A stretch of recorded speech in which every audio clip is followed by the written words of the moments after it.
El hombre en el pasaje. Una actriz asesinada, un sospechoso perfecto, y un testigo que no vio nada. Todo parece claro, un crimen pasional, un culpable evidente y un motivo clásico. Pero el padre Brown no se deja engañar por las apariencias. Entre bastidores y pasajes ocultos, la verdad se mueve en silencio. ¿Quién mató realmente? ¿Y por qué todos prefieren la mentira? Un relato donde el escenario brilla, pero el crimen ocurre en la sombra. El hombre en el pasaje. Gilbert Keith Chesterton. Dos hombres aparecieron simultáneamente en los dos extremos de un pasaje que corría a lo largo del Teatro Apolo en Adelphi. La luz del día en las calles era intensa, opalescente y vacía. El pasaje, por el contraste, parecía largo y oscuro, de tal modo que cada uno de los hombres solo podía ver al otro como una mera silueta negra en el otro extremo. No obstante, los hombres se reconocieron mutuamente, incluso con ese perfil oscuro, pues los dos eran hombres de apariencia llamativa y se odiaban. El pasaje cubierto daba, por uno de sus extremos, a una de las empinadas calles de Adelphi, y el otro a una terraza desde la que se podía contemplar el río coloreado por el crepúsculo. Una de las partes del pasaje consistía en una pared desnuda, pues el edificio que soportaba era un café-teatro de poco éxito, ahora cerrado. La otra parte tenía dos puertas, una a cada extremo. Ninguna era lo que comúnmente se llama una entrada de artistas, más bien se trataba de una especie de entradas privadas para un tipo de actores muy especial, en este caso el actor y la actriz principales en la obra de Shakespeare de ese día. Gente de tanta fama desea con frecuencia poseer esas salidas y entradas privadas, ya sea para encontrarse con amigos o para evitarlos. Los dos hombres en cuestión eran, ciertamente, dos de esos amigos, hombres que, evidentemente, conocían las puertas y contaban con su apertura, pues los dos se aproximaron a la puerta de uno de los extremos con la misma tranquilidad y confianza. Pero no con la misma velocidad. El hombre que caminaba más rápido era el que se encontraba en la parte más alejada del túnel, así que los dos llegaron al mismo tiempo ante la puerta secreta, se saludaron mutuamente con cortesía y esperaron un rato hasta que uno de ellos, el caminante más rápido que parecía menos paciente, golpeó la puerta. En esto y en todo lo demás se oponían, aunque de ninguno se podía decir que fuese inferior. Como personas particulares, eran generosos, capaces y populares. Como personas públicas, los dos estaban en el primer nivel. No obstante, todo en ellos, desde su gloria hasta su buen aspecto, era de un tipo diferente e incomparable. Sir Wilson Seymour era el tipo de hombre cuya importancia es conocida por toda persona que está en el mundo. Cuanto más se mezcle alguien con los círculos más restringidos de toda profesión o de la política, más se encontrará con Sir Wilson Seymour. Era el hombre inteligente en 20 comités nada inteligentes, y, además, en cualquier materia, ya fuese la reforma de la Royal Academy o el proyecto del bimetalismo en la Gran Bretaña. En las artes, en concreto, tenía fama de omnipotente.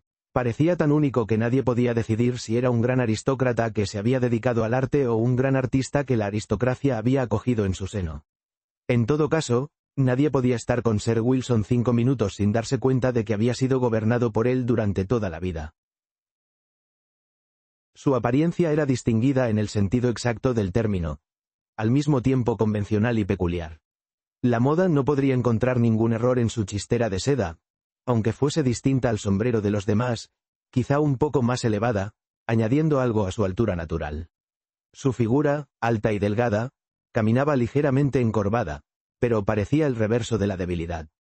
Su cabello era gris plateado, pero no le envejecía.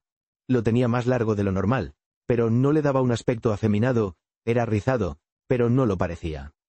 Su cuidada barba puntiaguda le daba un aspecto más varonil y agresivo que aquellos viejos almirantes de Velázquez cuyos oscuros retratos colgaban en su casa. Sus guantes grises eran un poco más azules y su bastón con empuñadura de plata parecía algo más largo de lo común en los teatros y restaurantes. El otro hombre no era tan alto, pero nadie lo habría podido llamar bajo, si quizá fuerte y bien parecido. Su cabello también era rizado, pero alisado y pegado a su sólida y maciza cabeza. El tipo de cabeza con la que se puede romper una puerta, como Chaucer dijo de la de Miller.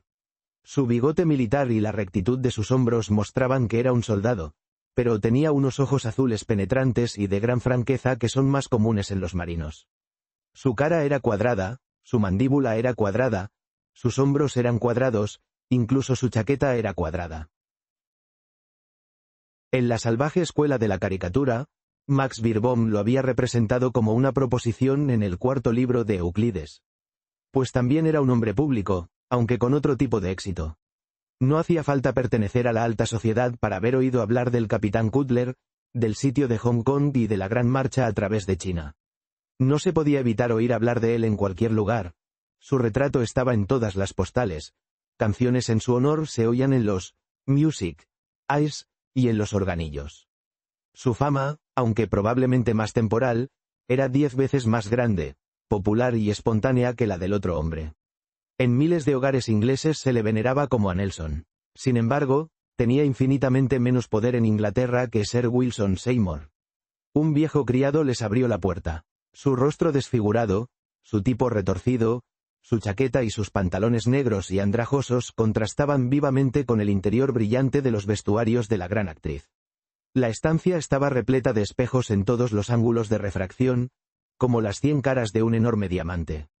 Los otros objetos lujuriosos, unas flores, unos almohadones de colores, algunas prendas de vestuario, quedan multiplicados por todos los espejos en la locura de las noches árabes, y danzaban y cambiaban perpetuamente de lugar cuando el ayudante corría un espejo hacia afuera o lo llevaba hacia la pared. Los dos hablaron con el deslustrado ayudante de cámara llamándole Parkinson, y le preguntaron por una dama llamada Miss Aurora Rom. Parkinson dijo que estaba en la otra habitación, pero que iría y se lo diría. Una sombra cruzó el semblante de los dos visitantes, pues la otra habitación era el vestuario del gran actor con el que actuaba Miss Aurora, y ella era ese tipo de mujer que no despierta admiración sin despertar al mismo tiempo celos. En medio minuto, sin embargo, se abrió la puerta interior y ella entró como siempre lo hacía, incluso en la vida privada, de tal modo que el silencio parecía convertirse en un rugido de aplausos y, además, bien merecido. Vestía un extraño traje de satén de color verde y azul pavo real, ese azul y verde brillantes que tanto deleitan a los niños y a los estetas, y su frondoso pelo castaño enmarcaba uno de esos rostros mágicos que son peligrosos para todos los hombres, pero especialmente para los jóvenes y para los que están entrados en años. En compañía de su colega masculino de escena, el gran actor americano Isidore Bruno, estaba representando una versión particularmente poética y fantástica del sueño de una noche de verano, en la cual Oberon y Titania adquirían el protagonismo artístico, en otras palabras, ella y Bruno. Rodeada de un escenario exquisito y soñador, moviéndose con místicas danzas, su traje verde, como las bruñidas de Coleóptero, expresaba toda la evasiva individualidad de una reina de los elfos. Pero al salir a lo que restaba de luz del día, los hombres se vieron atraídos exclusivamente por su rostro. Saludó a sus dos amigos con una sonrisa radiante y desconcertante, con la cual mantenía a tantos hombres a la misma peligrosa distancia. Aceptó las flores de Cutler, que eran tan tropicales y caras como sus victorias, y también aceptó un regalo de Sir Wilson Seymour, ofrecido posteriormente con actitud indiferente, pues iba en contra de sus modales mostrar ansiedad y contra su convencional anticonvencionalidad, regalar algo tan obvio como flores. Había escogido una bagatela, dijo, que era más bien una curiosidad. Una daga de la antigua Grecia, de la época micénica, que muy bien podría datar de los tiempos de Teseo e Hipólita. Hecha de bronce, como todas las armas heroicas, estaba, sin embargo, lo suficientemente afilada como para cortar sin que uno se diera cuenta. En realidad se había sentido atraído por ella debido al filo y a la peculiar forma de la hoja, tan perfecta como un jarrón griego. Si le interesaba a Miss Rom o si podía aparecer de algún modo en la obra, él tenía la esperanza de que ella. La puerta interior se abrió de repente y apareció una gran figura, que representaba un contraste mucho más acusado con el explicativo Seymour que con el capitán Cutler. Cerca del 1,90 m, y con músculos y un vigor algo más que teatrales, Isidore Bruno, vestido con la piel de leopardo y otras prendas doradas propias de Oberon, parecía un dios bárbaro. Se apoyaba en una especie de lanza, que en la escena parecía una vara plateada y delgada pero que en la pequeña habitación llena de gente daba la impresión de ser tan plana como una pica, e igual de amenazadora. Sus vivos ojos negros se movían volcánicamente, su rostro moreno, atractivo, mostraba en ese momento una combinación de pómulos elevados con un juego de dientes blancos, que recordaba ciertas conjeturas americanas acerca de su origen en las plantaciones del sur. «Aurora», dijo con esa voz profunda como un tambor de pasión que tanto había emocionado a las audiencias, «¿quieres?». Se detuvo indeciso porque una sexta figura se había presentado repentinamente en la entrada, una figura tan incongruente en la escena como para ser cómica. Era un hombre muy bajito, con el uniforme negro de la Iglesia Católica, y parecía, especialmente en la compañía de Bruno y Aurora, un inexpresivo Noé sin el arca. Él, sin embargo, no parecía consciente de ningún contraste, así dijo con insípida cortesía, «Creo que Miss Rom me ha llamado». Un observador sagaz habría notado que la temperatura emocional más bien subió con esa interrupción tan poco emocional. La conciencia de un celibato profesional pareció revelar a los demás el hecho de que permanecían alrededor de la mujer como un anillo de amantes rivales, al igual que si hubiese entrado un extraño con nieve en su abrigo, había revelado que la habitación era como un horno. La presencia de un hombre que no se preocupaba de ella incrementó el sentido de Miss Rom de que todos estaban enamorados de su persona, y cada uno de un modo peculiarmente peligroso. El actor, con todo el apetito del salvaje y del niño perdido. El soldado, con todo el simple egoísmo de un hombre de voluntad y no de mente. Sir Wilson, con esa concentración robusta y diaria con que los viejos hedonistas cultivan sus aficiones. Incluso el abyecto Parkinson, que la había conocido antes de sus triunfos y que la había seguido por la habitación con los pies y con la mirada, con la obtusa fascinación de un perro. Una persona sagaz habría advertido algo aún más extraño. El hombre como un Noé petrificado de color negro, que no carecía de astucia, lo notó con cierta diversión contenida. Era evidente que la gran Aurora, aunque no era indiferente a la admiración. Por parte del otro sexo, quería zafarse de todos los hombres que la admiraban y quedarse sola con el hombre que no la admiraba, al menos en ese sentido, pues el pequeño sacerdote sí que admiraba la firme diplomacia femenina con la que ella salía de apuros. Había una única cosa, quizá, que Aurora Rom conocía hasta la perfección. Una parte de la humanidad, la otra parte. El pequeño sacerdote observó, como en una campaña napoleónica, la rápida precisión de su política para sacarlos de allí a todos, sin despertar la impresión de que los estaba expulsando. Bruno, el gran actor, era tan infantil que fue fácil mandarle fuera, eso sí, enfurruñado y dando un portazo. Cutler, el oficial británico, era inmune a las ideas, pero puntilloso en cuanto al comportamiento. Habría ignorado todas las insinuaciones, pero moriría antes de ignorar la orden definitiva de una dama. En lo que concierne al viejo Seymour, había que tratarlo de un modo diferente, había que dejarlo para el final. La única manera de deshacerse de él consistía en hablarle confidencialmente, como a un viejo amigo, y permitirle entrar en el secreto de la evacuación. El sacerdote realmente admiró cómo Miss Rom lograba desprenderse de esos tres objetos por medio de una acción selectiva. Se dirigió al capitán Cutler y le dijo de la manera más dulce, «Valora todas estas flores porque deben de ser sus flores favoritas. Pero no estarían completas sin mi flor favorita. ¿Le importaría acercarse a la floristería de la esquina y traerme algunos lirios del valle? Entonces el ramo quedaría tan hermoso». El primer objetivo de su diplomacia, la salida del enfurruñado Bruno, se logró enseguida.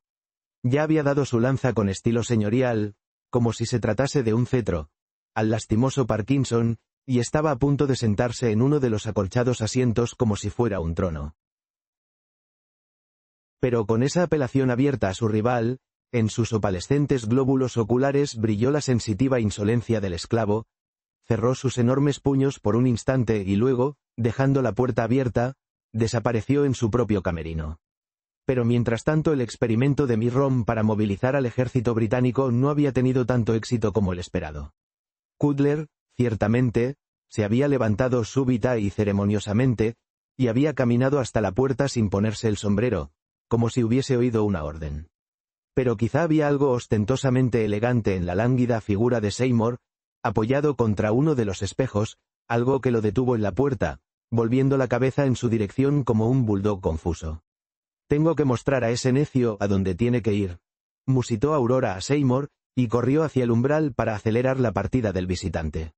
Seymour parecía estar escuchando, con la misma elegancia e inconsciencia de su porte, y experimentó un alivio cuando oyó que la dama le daba las últimas instrucciones al capitán y luego éste corría riendo por el pasaje hacia el otro extremo, el que daba a la terraza sobre el Támesis. Pero 2 o 3 segundos después, el semblante de Seymour se volvió a oscurecer. Un hombre en su posición tenía tantos rivales, y recordó que en el otro extremo del pasaje estaba la entrada al camerino de Bruno. Pero no perdió la dignidad. Intercambió algunas palabras respetuosas con el padre Brown acerca de la renovación de la arquitectura bizantina en la Catedral de Westminster y luego, con completa naturalidad, él mismo se acercó hasta el otro extremo del pasaje. El padre Brown y Parkinson se quedaron solos, y ninguno de ellos eran personas que gustasen de conversaciones superfluas. El ayuda de cámara recorrió la habitación reajustando y limpiando una y otra vez los espejos, con su chaqueta pordiosera y sus pantalones, que presentaban un aspecto aún más miserable desde que había cogido la fantástica lanza del rey Oberón. Cada vez que movía el marco de un espejo aparecía una nueva figura del padre Brown, invertida en el aire como un ángel, dando volteretas como un acróbata, volviendo las espaldas a todo el mundo como una persona maleducada.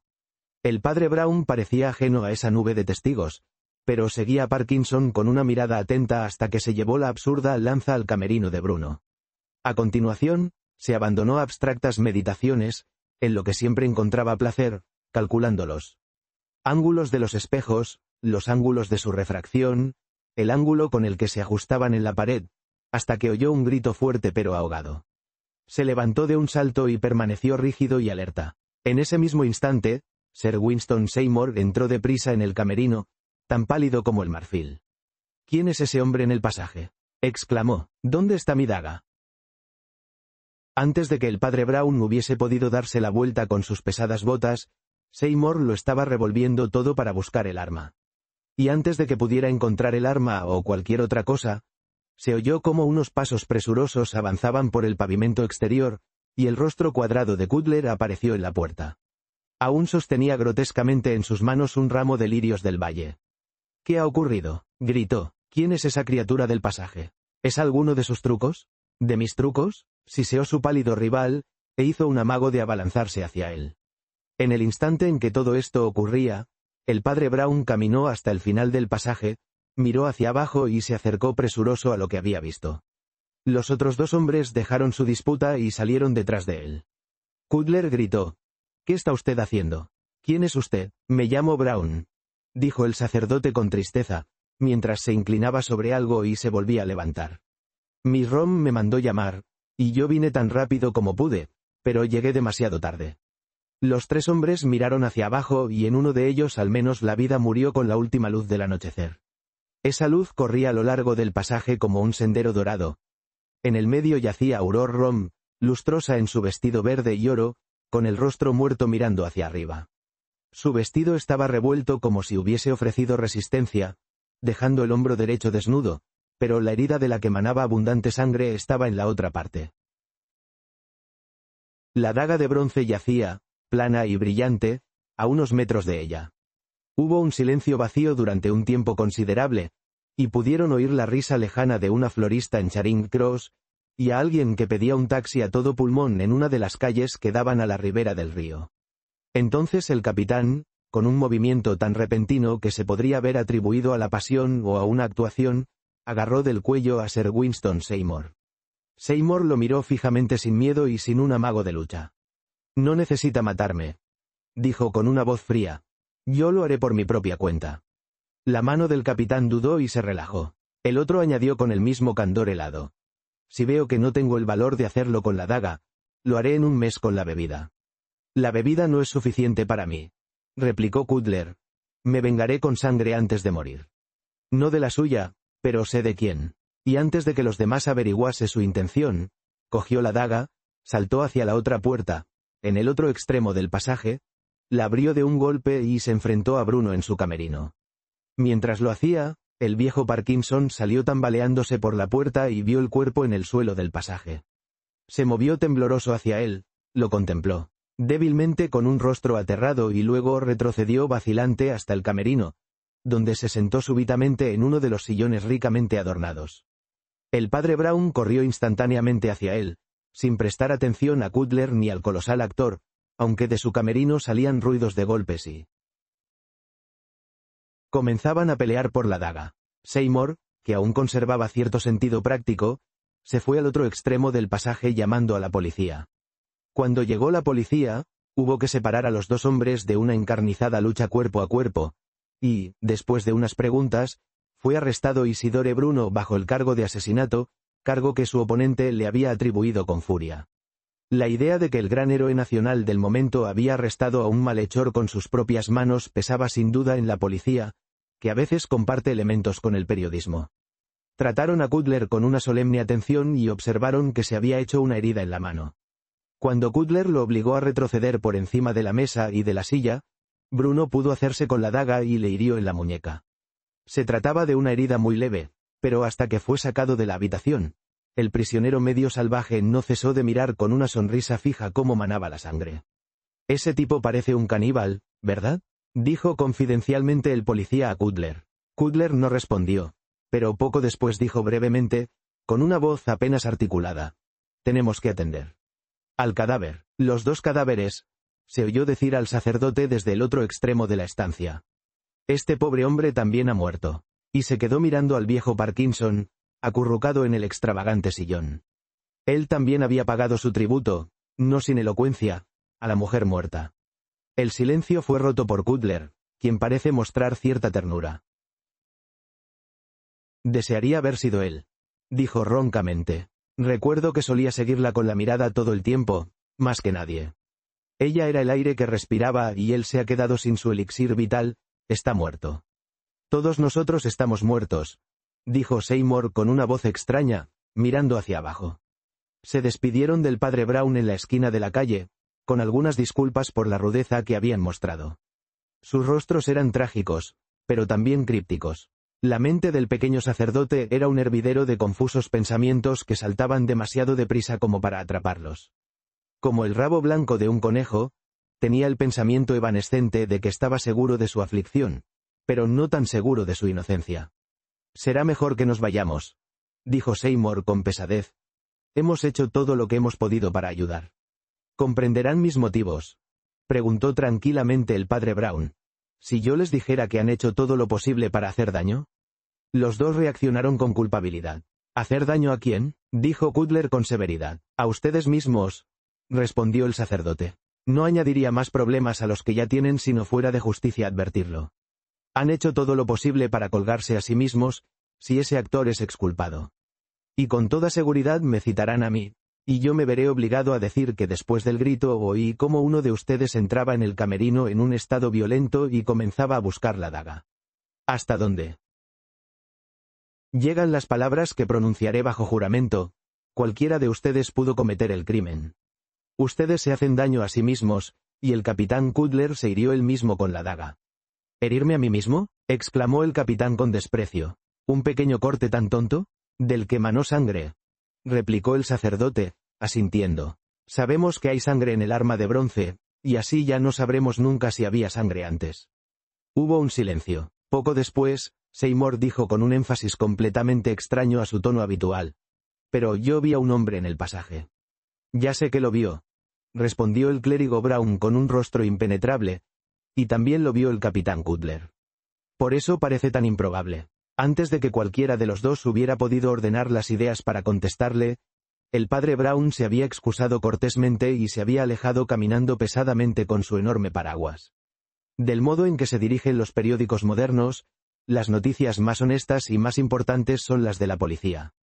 Si es cierto que en el siglo XX se da más espacio a los crímenes que a la política, esto se debe a la excelente razón de que el crimen es un tema mucho más serio. Pero ni siquiera esto puede explicar del todo la omnipresencia y la extraordinaria difusión de los detalles del caso Bruno, o del misterio del pasaje, en la prensa londinense y provincial. Tan grande fue la excitación que 2 semanas después la prensa dijo realmente la verdad, y los informes de la investigación y de los interrogatorios, aunque interminables e incluso intolerables, fueron al menos de confianza. La verdadera razón, desde luego, era la coincidencia de personajes. La víctima era una actriz popular, el acusado era un actor popular, y el acusado había sido detenido con las manos manchadas de sangre, como así fue, por el soldado más popular de la temporada patriótica. En esas circunstancias extraordinarias, la prensa quedó paralizada entre la probidad y la exactitud, y el resto de este asunto tan singular se puede reconstruir con los informes del juicio de Bruno. El juicio fue presidido por Mr. Justice Monkhouse, uno de esos jueces que son objeto de burla por su buen humor, pero que generalmente son más serios que los jueces serios, pues su alegría proviene de la solemnidad profesional, mientras que el juez serio está, en realidad, empapado de frivolidad, porque en su interior vive la vanidad. Al gozar los actores de una fama mundial, los abogados estaban equilibrados. El fiscal de la corona era Sir Walter Cowdray, un hombre gordo y de peso, de ese tipo que sabe cómo parecer inglés y fidedigno, y cómo ser teórico con desgana.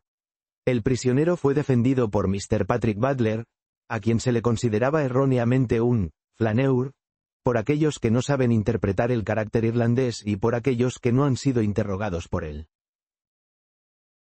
La prueba médica no presentaba ninguna contradicción. El doctor, llamado por Seymour en el lugar, había coincidido con el eminente cirujano que examinó posteriormente el cadáver. Aurore Rom había sido apuñalada con un instrumento afilado, un cuchillo o una daga, de hoja corta. La herida estaba encima del corazón, y ella murió instantáneamente. Cuando el doctor la vio por primera vez calculó que haría unos 20 minutos que había muerto. Por consiguiente, cuando el padre Brown la encontró, apenas llevaba muerta 3 minutos. Al análisis forense siguieron algunas pruebas policiales, relativas a la presencia o ausencia de huellas de lucha. Lo único que sugería una resistencia era el vestido roto en el hombro, y eso no parecía ajustarse particularmente a la dirección y finalidad del golpe. Una vez expuestos estos hechos, aunque no aclarados, se citó a declarar al primero de los testigos importantes. Sir Wilson Seymour mostró cómo solía hacer las cosas, no solo bien sino con perfección. Aunque un hombre mucho más público que el juez, supo adoptar una actitud humilde ante la justicia del rey, y aunque todos le miraban como si fuera el primer ministro o el arzobispo de Canterbury, no podrían haber dicho nada que delatase esa impresión, salvo que se trataba de un caballero con un gran acento. También se mostró fresco y lúcido como en los comités. Había ido al teatro a visitar a Miss Rom, allí se había encontrado con el capitán Cutler, allí se habían encontrado con el acusado, quien poco después regresó a su camerino, se habían encontrado con un sacerdote católico, que había sido llamado por la víctima y dijo que su nombre era Brown. Miss Rom había salido del teatro y se encontraba en la entrada del pasaje para indicar al capitán Cutler una floristería, pues quería que comprase unas flores, y el testigo había permanecido en la habitación, intercambiando algunas palabras con el sacerdote. Entonces había oído con distinción a la víctima explicando el lugar en que se encontraba la floristería, cómo luego se volvía riendo y corría hacia el otro extremo del pasaje, donde se encontraba el camerino del prisionero. Por mera curiosidad al oír los rápidos movimientos de sus amigos, él mismo había salido y se había acercado al extremo del pasaje y mirado hacia la puerta del prisionero. ¿Si había visto algo en el pasaje? Sí, había visto algo en el pasaje. Sir Walter Cowdray permitió un intervalo emocionante, durante el cual el testigo miró hacia abajo y su semblante pareció más pálido de lo habitual. A continuación, el abogado dijo en voz baja, lo que pareció a un mismo tiempo compasivo e inquietante, ¿lo vio con claridad? Aunque emocionado, Sir Wilson Seymour tenía su excelente cerebro trabajando al máximo de su capacidad. Con mucha claridad en lo que concierne a la forma, pero confuso en cuanto a los detalles. El pasaje es de tal longitud que alguien en el centro aparece completamente oscuro por la luz que procede del otro extremo. El testigo bajó una vez más los ojos y añadió, me había dado cuenta de ese efecto con anterioridad, cuando entró el capitán Cutler. Se produjo otro silencio, y el juez se inclinó hacia adelante y anotó algo. Bien, dijo Sir Walter con actitud paciente. ¿Y qué aspecto presentaba aquella forma? ¿Era, por ejemplo, como la figura de la mujer asesinada? Nada de eso, respondió tranquilamente Seymour. Entonces, ¿qué le pareció? Como si fuese un hombre alto, contestó el testigo. Todos los presentes en la corte clavaron sus ojos en sus paraguas, en sus libros o en sus botas, o en cualquiera de los objetos que estaban mirando. Parecían intentar no mirar al prisionero, pero sentían su figura en el banquillo, y la sentían como algo gigantesco. Por alto que fuese Bruno, pareció hacerse más y más alto cuando los ojos se apartaron de él. Cowdray volvió a ocupar su asiento con un semblante solemne, se alisó su toga negra de seda y sus sedosas patillas blancas. Sir Wilson se aprestaba a abandonar el banquillo, después de referirse a otros detalles para los que había más testigos, cuando el abogado defensor se levantó súbitamente y le detuvo.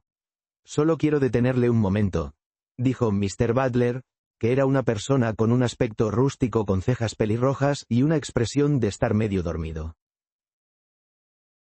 «¿Puede explicar a su señoría por qué sacó la conclusión de que se trataba de un hombre?» Una ligera y refinada sonrisa cruzó el rostro de Seymour. «Me temo que es la vulgar prueba de los pantalones», dijo. «Cuando vi cómo la luz atravesaba las largas piernas, supe con seguridad que, después de todo, era un hombre». Los soñolientos ojos de Butler se abrieron como si acabaran de ser testigos de una súbita explosión. «Después de todo», repitió lentamente, «así que al principio creyó que era una mujer». Seymour pareció confuso por primera vez. «Depende del punto de vista», dijo. «Pero si su señoría quiere que responda según mi impresión, desde luego lo haré. Había algo en la figura que no era exactamente femenino, pero tampoco masculino, de algún modo las curvas eran diferentes. Y tenía algo que parecía el cabello largo». «Gracias», dijo Mr. Butler, y se sentó de repente al tener lo que quería. El capitán Cutler fue menos verosímil y explícito como testigo que Sir Wilson, pero el relato de los acontecimientos fue igual de sólido. Describió el retorno de Bruno a su camerino, cómo le encargaron a él que comprase un ramo de lirios del valle, la figura que vio en el pasadizo, sus sospechas de Seymour y su pelea con Bruno. No obstante, pudo dar un toque artístico acerca de la figura negra que tanto él como Seymour habían visto. Cuando le preguntaron si era un hombre o una mujer, dijo, con un gruñido en dirección al prisionero, que más bien parecía una bestia. Pero el hombre estaba profundamente entristecido y enojado con sinceridad, por lo que Cowdray lo excusó rápidamente por haber confirmado hechos que ya estaban lo suficientemente claros. El abogado defensor también fue breve en su interrogatorio, aunque, como era su costumbre, el ser breve le llevará mucho tiempo. «Ha empleado una expresión curiosa», dijo, mirando a Cutler con somnolencia. «¿Qué quiere decir con eso de que parecía más una bestia que un hombre o una mujer?» Cutler pareció seriamente agitado. «Quizá no debería haberlo dicho», dijo. «Pero cuando un tipo tiene enormes hombros encorvados, como los de un chimpancé y un pelo crespo saliendo de su cabeza como el de un cerdo». Mr. Butler cortó con extraña impaciencia su respuesta. «No importa si el pelo era como el de un cerdo», dijo. «¿Era como el de una mujer? ¿Como el de una mujer?», exclamó el soldado. «Por Dios, no. El último testigo dijo que sí lo era», comentó el abogado con una prontitud carente de escrúpulos. «¿Y tenía la figura esas curvas serpenteantes y muy femeninas a las que se ha aludido con elocuencia?»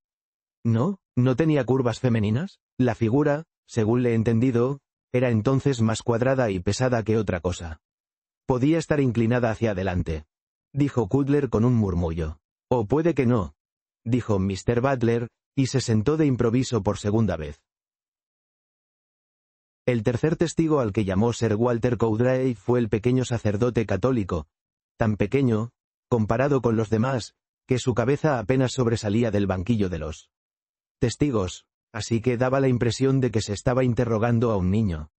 Pero desdichadamente, a Sir Walter se le había metido en la cabeza, es probable que por algunas ramificaciones de la religión profesada por su familia, que el padre Brown estaba de parte del prisionero, puesto que éste era extranjero, perverso y tenía sangre de negro. Por consiguiente, interrumpió constantemente al padre Brown cada vez que este pontífice orgulloso se disponía a explicar algo. Le dijo que respondiera sí o no y que se limitase a exponer los hechos sin jesuitismo. Cuando el padre Brown comenzó a decir, con toda su simplicidad, quién creía que era el hombre del pasaje, el fiscal le dijo que no quería conocer sus teorías. «Una sombra oscura se vio en el pasaje, y usted dice que vio esa sombra oscura. Muy bien, ¿qué sombra era esa?». El padre Brown parpadeó como si le estuvieran haciendo un reproche. Pero hacía mucho tiempo que había conocido la naturaleza literal de la obediencia. «La sombra», dijo, «era corta y gruesa, pero tenía dos proyecciones hacia arriba, curvas, negras y puntiagudas, una a cada lado de la cabeza, como cuernos, y... «Oh, el demonio con cuernos, sin duda», exclamó Cowdray, sentándose con jocosidad triunfante. «Era el demonio que se venía a comer a los protestantes». «No», dijo desapasionadamente el sacerdote. «Yo sé quién era». Los presentes en la Corte de Justicia se sumieron en un estado irracional, pero real, en el que esperaban la revelación de una monstruosidad. Habían olvidado la figura del banquillo de los acusados y solo pensaban en la figura del pasaje. Y esta figura, descrita por 3 hombres capaces y respetables que la habían visto, era una pesadilla mutante. Uno reconocía en ella a una mujer, otro a una bestia, y el otro a un demonio. El juez penetraba al padre Brown con su mirada. «Usted es un testigo de lo más extraordinario», dijo, «pero hay algo en usted que me hace creer que está intentando decir la verdad». «Bien, ¿quién era el hombre que usted vio en el pasaje?» «Era yo», dijo el padre Brown. Butler se levantó de un salto y preguntó con toda tranquilidad, «Señoría, ¿me permite interrogarse?» Y a continuación, sin detenerse, lanzó al padre Brown una pregunta aparentemente fuera de lugar. «¿Usted ya ha oído hablar de esta daga? ¿Sabe que los expertos opinan que el crimen se cometió con un arma de hoja corta?» «¿De hoja corta?», asintió el padre Brown moviendo solemnemente la cabeza como un búho, «pero con una empuñadura muy larga». Antes de que la audiencia pudiera descartar la idea de que ese sacerdote se había visto a sí mismo asesinado con una daga de hoja corta y con una empuñadura larga, lo que parecía hacerlo aún más horrible, él mismo se había apresurado a explicarlo. «Me refiero a que las dagas no son las únicas armas con hoja corta.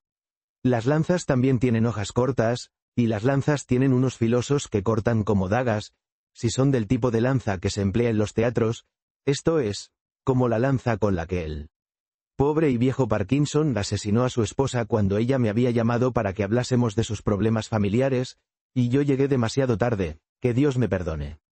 Pero él murió, arrepentido, murió en cuanto se arrepintió. No pudo soportar lo que había hecho. La impresión general fue que el pequeño sacerdote, que seguía charlando, se había vuelto completamente loco. Pero el juez aún lo miraba con ojos brillantes y fijos de interés. El abogado defensor continuó, imperturbable, con el interrogatorio. «Si Parkinson cometió el crimen con la lanza de pantomima», dijo Butler, «la tuvo que arrojar desde una distancia de varios metros. ¿Cómo explica entonces las señales de violencia, como el vestido roto a la altura del hombro?» Había decidido tratar a ese simple testigo como a un experto, pero nadie lo notó. «El vestido de la pobre mujer estaba roto», dijo el testigo, «porque se quedó cogido en un panel que estaba detrás de ella. Ella trató de liberarse y cuando lo logró Parkinson salió del camerino del prisionero y le clavó la lanza». «¿Un panel?», repitió el abogado con una voz extraña. «Era la parte trasera de un espejo», explicó el padre Brown. «Cuando estuve en el camerino me di cuenta de que algunos de ellos probablemente daban al pasaje. Se produjo otro silencio vasto y antinatural, y esta vez fue el juez quien habló. Asik piensa que cuando usted miró hacia el pasaje, el hombre al que vio era usted mismo reflejado en un espejo». «Sí, señoría, eso es lo que estaba tratando de decir», dijo Brown. «Pero ellos me preguntaron por su figura, y nuestros sombreros tienen esas esquinas como cuernos, y...» El juez se inclinó hacia adelante, sus ojos brillaban aún más, y dijo con un tono distinto, «¿Piensa sinceramente que cuando Sir Wilson Seymour vio esa cosa con curvas, cabello de mujer y pantalones masculinos, lo que en realidad vio fue a Sir Wilson Seymour?» «Sí, señoría», dijo el padre Brown. «Y también piensa que cuando el capitán Cutler vio al chimpancé con los enormes hombros curvos y esas extrañas cerdas, ¿en realidad se estaba viendo a sí mismo?» «Sí, señoría». El juez se reclinó en su asiento con una lozanía en la que era difícil de separar el cinismo de la admiración. «¿Y puede decirnos?», preguntó, «¿por qué usted distinguió su propia figura en un espejo, cuando 2 caballeros tan distinguidos no lo hicieron?» El padre Brown parpadeó más penosamente que antes, luego tartamudeó, «Realmente, señoría, no lo sé. A no ser que se deba a que no me miró con tanta frecuencia». Fin de la historia. Si te gustó, dale like, suscríbete y cuéntanos en los comentarios ¿qué parte fue tu favorita? Nos vemos en la próxima aventura.